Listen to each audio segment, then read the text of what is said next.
handheld, modified, put in a little bit newer chipset, etc. But the functionality was what I was really honing in on, Josh, and I really wanted to go ahead and get this, but I cannot justify dropping a C note for this. This is just it's just not worth it. It's just something that you and I would have been this time last year talking about around $700. I would have thought that was fair market value because I relate it to the Steam Deck when it first came out and the high-end unit being around $600-700, and that's what I equated it to, and I'm still standing by that. I'm not going to spend that amount more. Now, if becomes available a used one at Retro City Games, I have trade credit. Yeah. Now think about it. But yeah, this is just truly a disappointing thing because they priced me and a lot of others out of the market. Yeah, no, I totally understand, and yeah, I'm hopeful. So I have the ROG Ally, right? The white one. It's got has like 512 gigabytes on, I think, but I like there's some issues with it, like for one, like it won't even play Halo Infinite. They when they installed the easy anti-cheat software onto Infinite, it will no longer boot up on the ROG Ally for whatever reason. So I have to play Halo through Steam in order to, to play on that and play against like my kids and stuff. But so I would be hopeful that with this new Xbox related one, it's not just like a shift of the handheld pieces on it, instead that they would have fixed it. But yeah, I'm really curious, like what else this thing has to offer besides having that on it, though. Like, I mean, like I said, I hope they would iron out some of those software issues. But other than that, like, I mean, can you just buy like a regular ROG and have it do the same thing? Because I look at the specs and I look at what they sort of do the same exact things. So it's yeah, it's very interesting if it's they're just slapping the Xbox label on it and then boom, calling it a new handheld console. It's just disappointing. I really wanted to go ahead and become a day one buyer of it, but yeah, I'm just not going to justify the price. But it does what it does is make me interested to see if Xbox does create a new generation of consoles. They've said they're still in the console business. They said they're going to bring out at least one more generation console. The rumors stated that it is going to be a handheld Nintendo Switch like console hybrid type deal where you can take it on the go, supposedly. So maybe this sets it up for the future. Yeah, I don't we'll know. see, I guess. Yeah, we'll see, I guess. But it's just disappointing because this is like burning down your corporate headquarters and saying, no, we're still good, guys. we were so high on Xbox coming into this year, man, and what was coming up. We had that developers direct of what all the games, some of the games that were coming out this year, and they've had on the surface, take away the price increases. Yeah. On the surface, Xbox has had the best year of releases for gamers out there, bar none. For all the stuff that they've released onto PlayStation 5, for all the stuff that they've released onto Game Pass, they have had the best year, period. And no one can argue with that. Nintendo and Sony can't argue with that as far as just sheer releases are concerned. Quality game releases. But problem is, it just gets snowed under by such poor management and marketing skills. And the only thing people know about now, for not only the fact that they were mired way deep in third place in the console race beforehand, now they just know them as the company that just hiked its price up twice on consoles, hiked its price up on the handhelds, hiked its price up on the Game Pass, and it's no longer a value for gamers out there. And that's why you've seen all these major retailers not even carry their units anymore. It's a disgrace and a missed opportunity. They can throw the tariffs at you all they want, but if they were really interested in gaining a foothold in this marketplace and really taking advantage of the success they've had in the last year, they would have really done a better job of promoting and really getting their product out there to the gamers at large. And they didn't. And they only have themselves to blame. Yeah. I mean, okay, so the tariff the tariff situation, like Microsoft has raised their tariffs more than any other company, like in the video game industry. And Microsoft is a multi-billion-dollar company, so like I don't understand why they claim to be getting hit so hard when clearly they have the ability to operate, weather the storm. Yeah, exactly. That's what I'm trying to say. So I don't know, man. I mean, Sony hasn't done the same thing that Microsoft has, and Nintendo hasn't done the same thing. Well, they both raised their price, and they raised the price, but not as much as Microsoft did. So it makes you wonder if there's something more at play here. Like, I know we've talked about this before, but the purchasing of all these developers, I have a feeling that this plan did not pan out the way that they thought it would. So now they have this anchor of gaming studios that are not producing stuff with the efficiency that they were expecting up front. Now not only are we gonna have Xboxes cost more money, but we're gonna lose a lot of studios that make really great games. Like, it's a vicious cycle, and I don't know where it's gonna stop. I was watching a older documentary. We've talked about this before, on the day Xbox's fortunes changed forever. I believe it was E3 2014. Don Matrick, his famous words, the DRM, the Connect being forced into the Xbox One price tag, the whole 9 yards, and the game sharing controversy, that whole 9 yards, how they, in that 24-hour period of time, that they just really transformed their company for the worse and set them on a path of lack of success for it. They killed the Xbox One right there. It was a dead console walking for the rest of its entire tenure before it even came out. And they just handed the console wars to PlayStation with the PlayStation 4 in that sense. But they could have changed things around, Josh. They could have changed things around if they had gotten their act together with these development studios, and these games would have come out earlier in the life cycle. And some of these games, might have come out earlier, like upon its release. They could have delayed the console launch till after COVID. There's just so many things that they could have done that would have been better in hindsight, and woulda, coulda, shoulda. But again, it is Microsoft, and Microsoft is one of the largest companies on this planet, and to see how badly they've mishandled the Xbox is just truly a shame. Oh, for sure. Yeah, I absolutely agree. I mean, they had so much goodwill towards of the fans. The fans were really like pushing for Microsoft for those first, the ring of death could arguably be like when people started bailing for Microsoft, but no, they came back to it. They made a great effort to do the refund policy, or as far as the repair policy, they spent $1 billion on that, as far as doing that, Josh. And by the end of the life cycle, those the PlayStation 3 and 360 were essentially tied overall in sales heading into that next generation. They were head to head.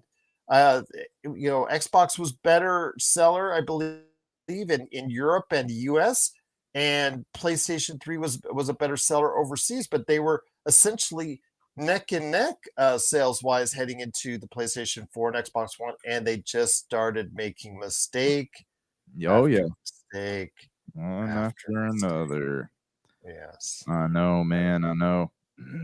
And this year hasn't helped. It just seemed like when there was a bright light, you and I were just really hopeful for the Xbox. They just yeah, absolutely.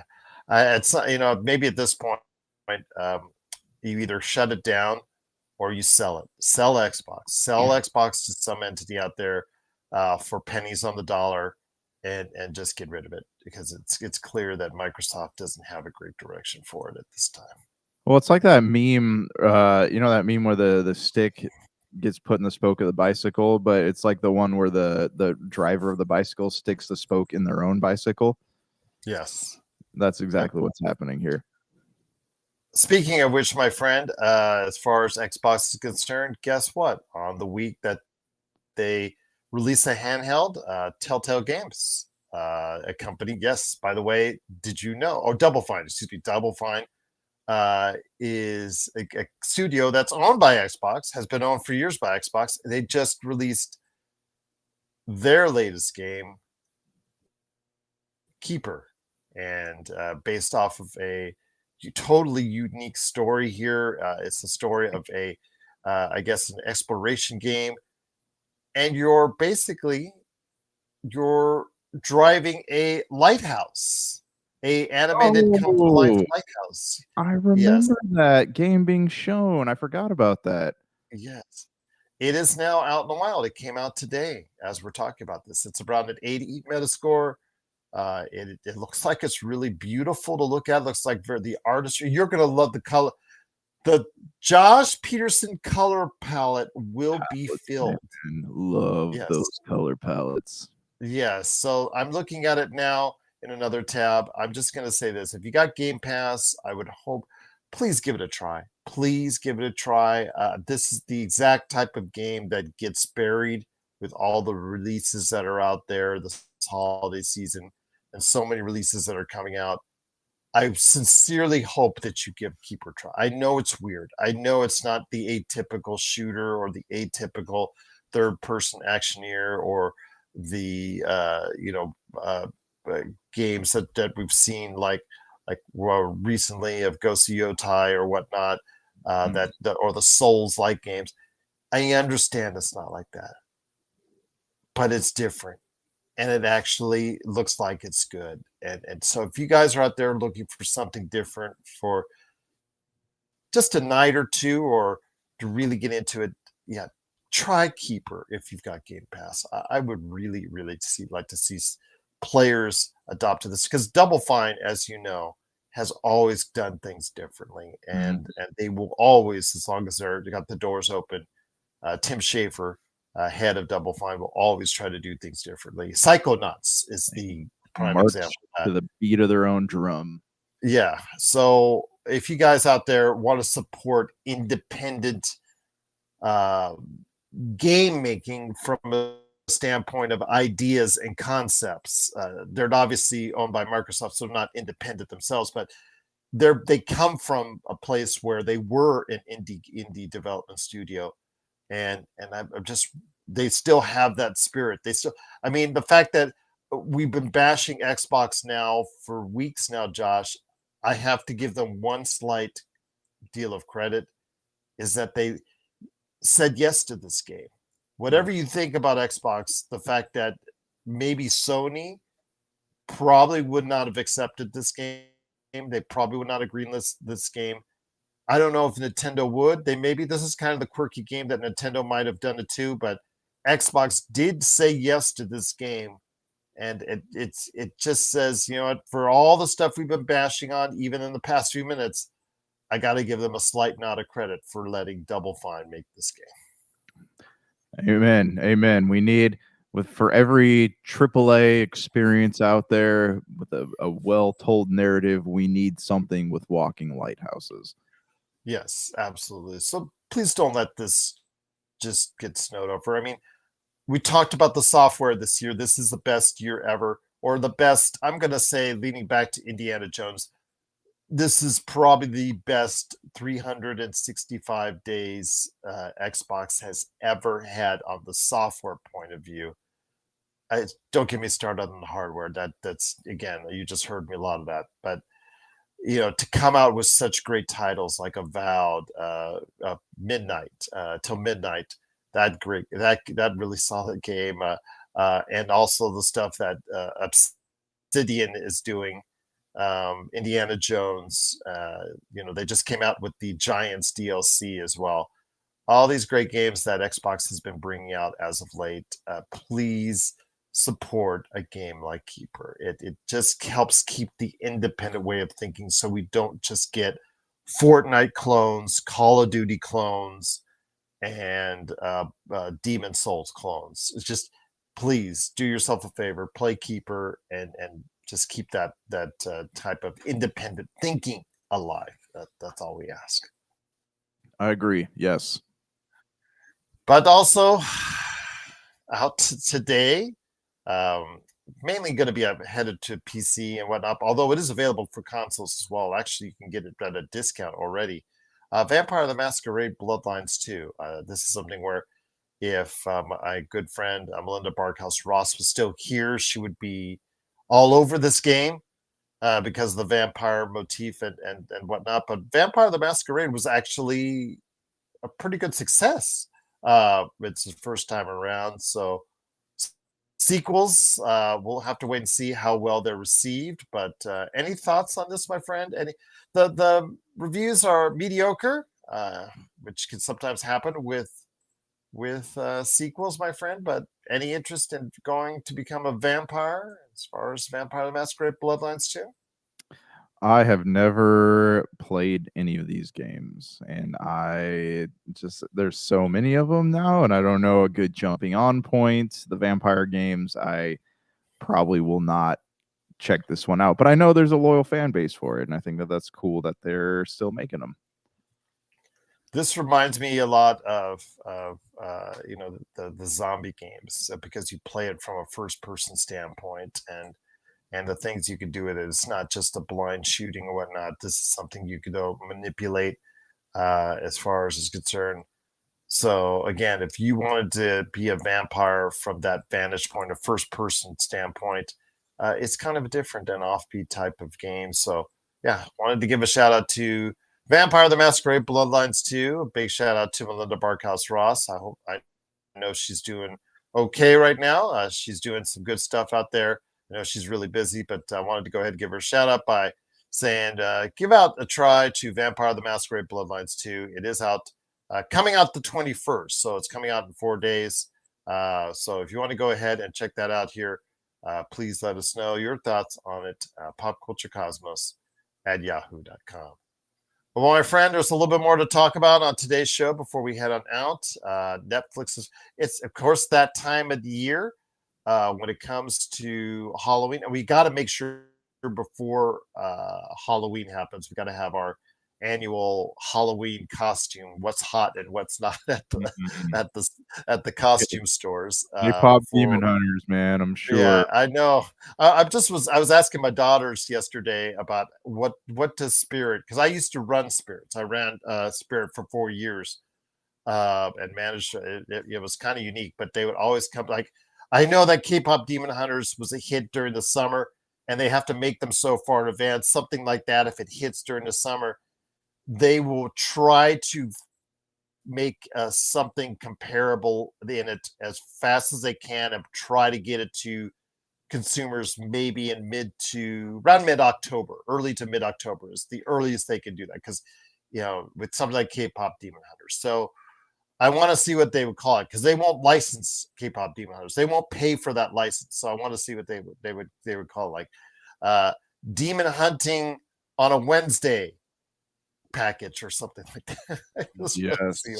Yes, what they call it. But right. Be that as it may, my friend, it is that time of the year, so we're seeing a lot of stuff come out. Netflix's Frakenstein is coming limited to theaters.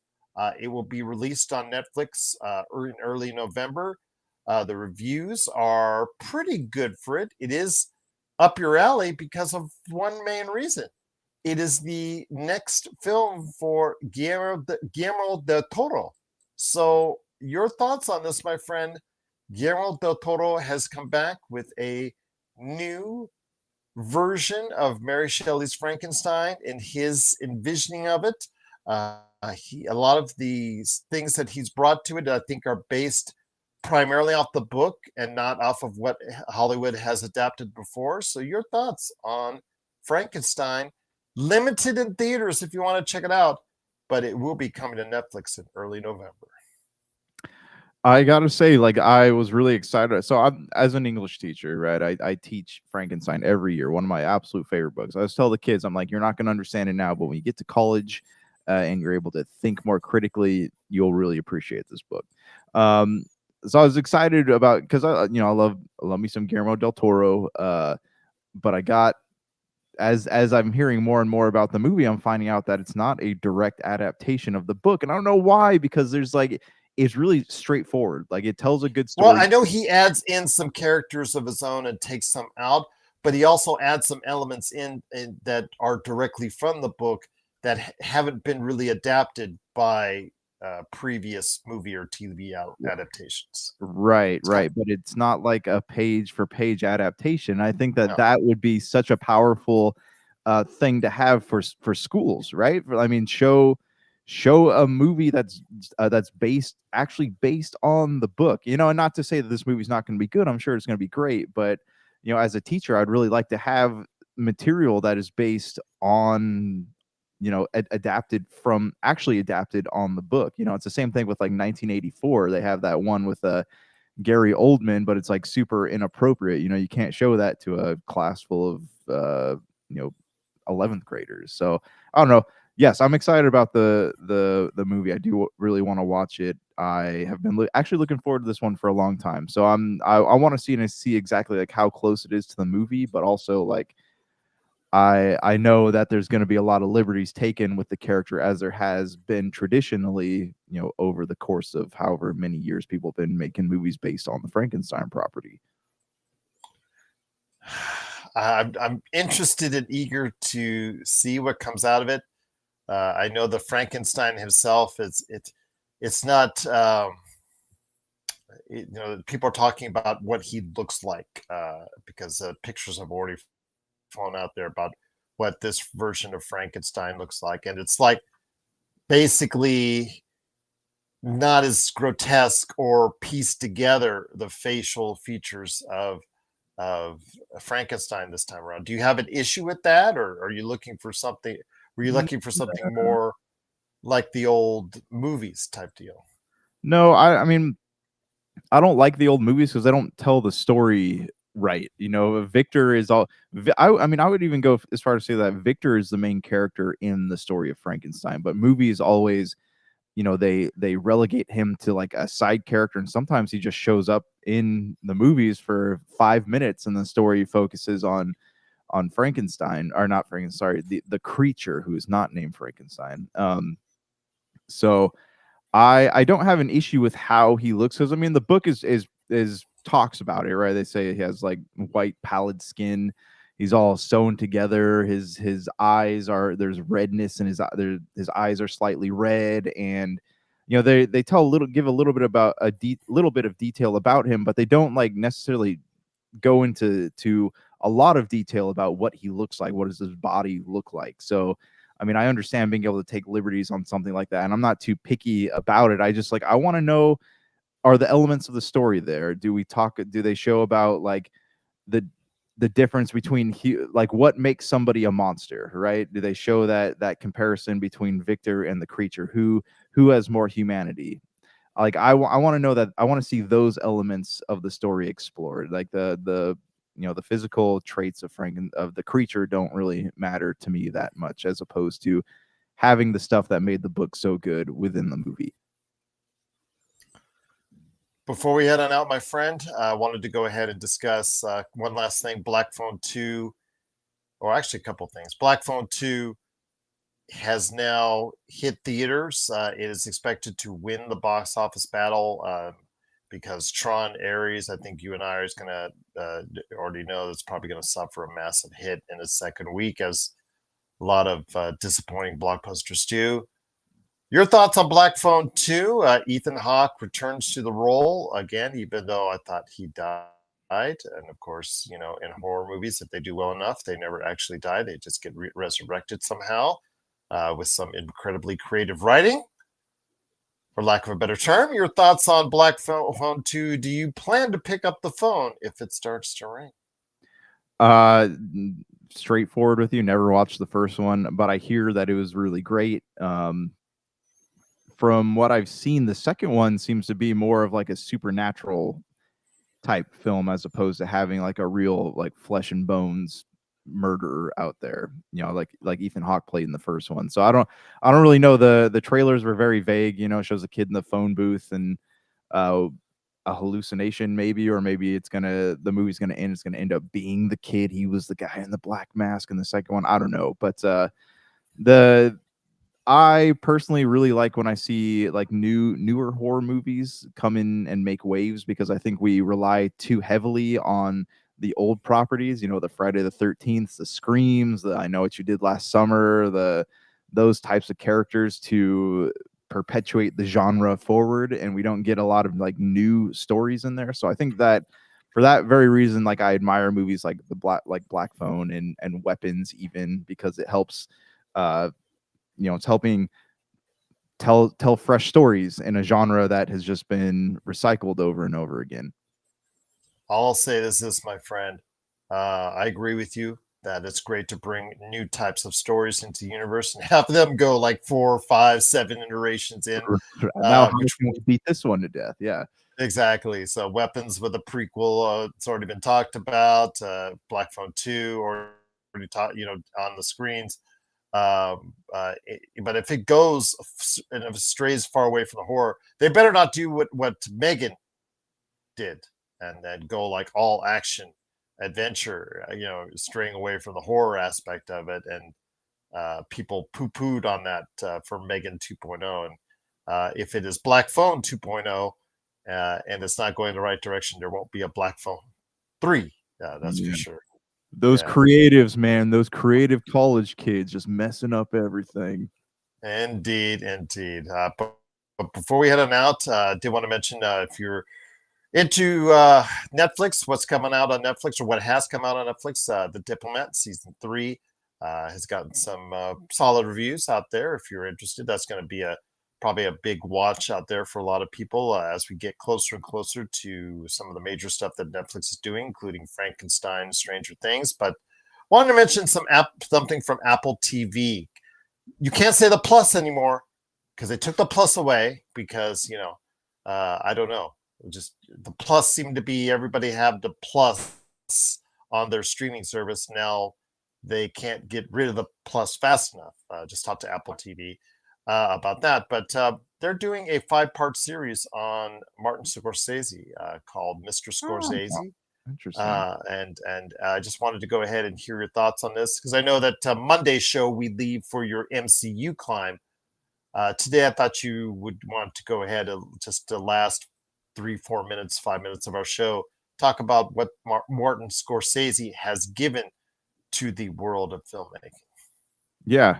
Before we go, I do want to talk about The Witcher for a minute, but that's right. The Witcher season 4. Well, then we'll get this really quickly then. I mean, Martin Scorsese, like he's the last of, I guess you'd call him the old guard, right? Like people who made Hollywood helped make Hollywood into what it is. Martin Scorsese, I remember my first foray into Martin Scorsese films was The Departed. Then I had to take a film class and ended up watching Taxi Driver with Robert De Niro, and that was a good one. And then it's just, I mean, I've been a fan ever since. I don't, Shutter Island is take it or leave it for me, but he's definitely like, he can probably go to any studio and make any film he wants to, and I think that speaks volumes about like the impact that he has had on the just the industry in general. He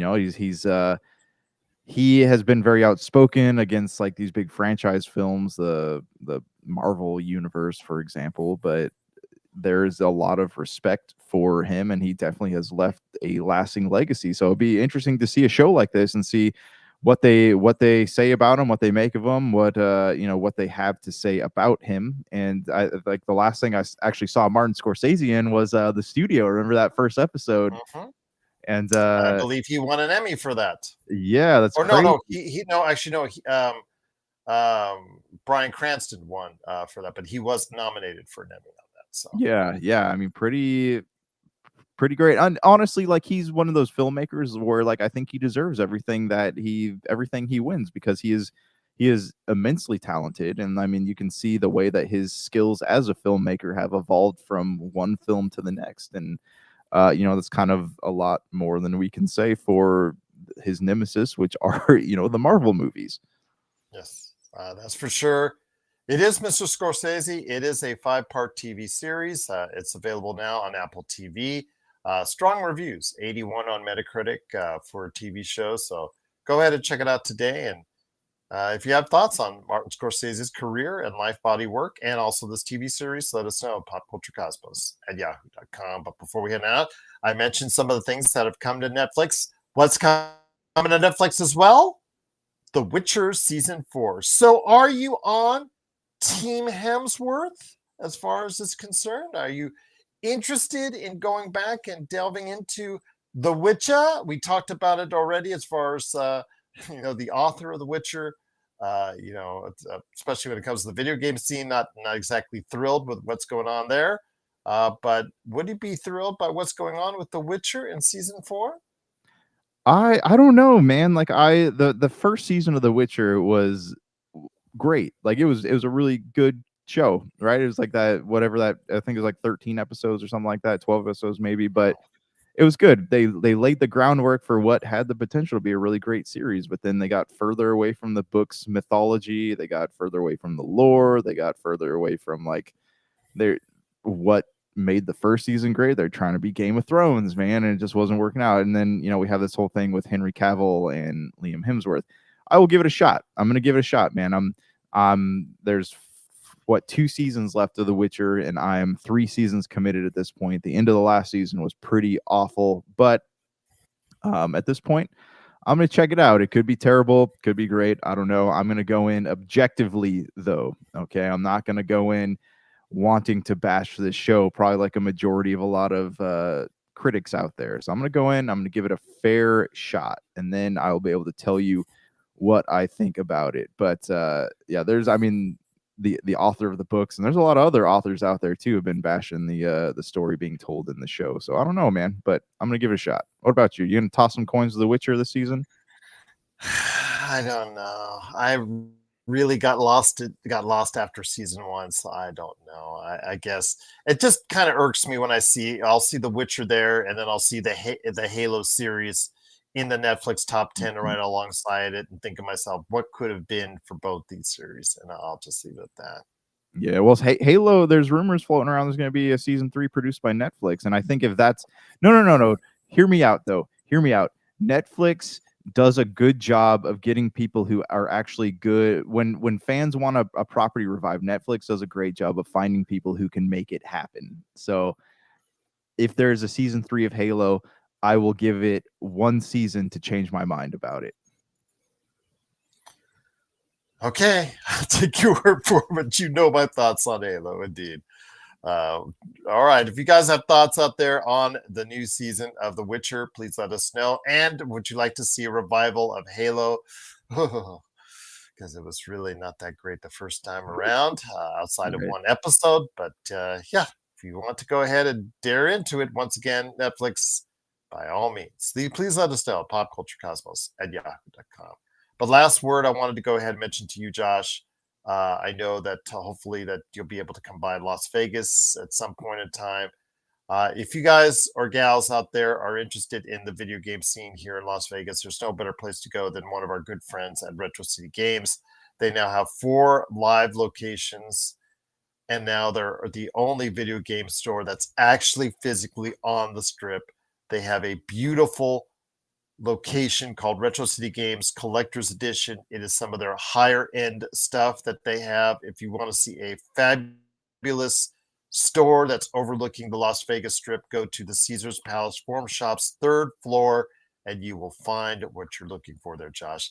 They really outdid themselves, and I think it brings a tear to my eye almost, because of what they started out as with a small mom and pop store pop store where they couldn't even fill the shelves to what they have now as far as the place to go for video games and collectibles in all of Las Vegas. We're all so proud of you, Doug. Yep. Absolutely, indeed. A shout out to Douglas, of course, Nicole, Antonio, and the entire team at Retro City Games. Now 4 stores big, and who knows, could be gaining even more in the future, indeed. But right now on the Strip, 2 great outlet locations and their base store in Henderson, which might be doing something special sometime next year. I wonder what that could be. Indeed. So for Josh the Great Peterson, this is Gerald Glassford. It's another beautiful day in paradise right here in the PCC Multiverse. We thank you for listening. And here's hoping you have yourself a great day. Don't be alarmed. The quasi-shimmering light before you is a trans-dimensional gateway to other worlds, other voices, other thoughts, and other realities. Up feels like down, and down feels like the number 7 on a Wednesday morning. Don't worry. That quivering, blood-boiling sensation under your eyebrows is all a part of the charm. Welcome to the PCC Multiverse.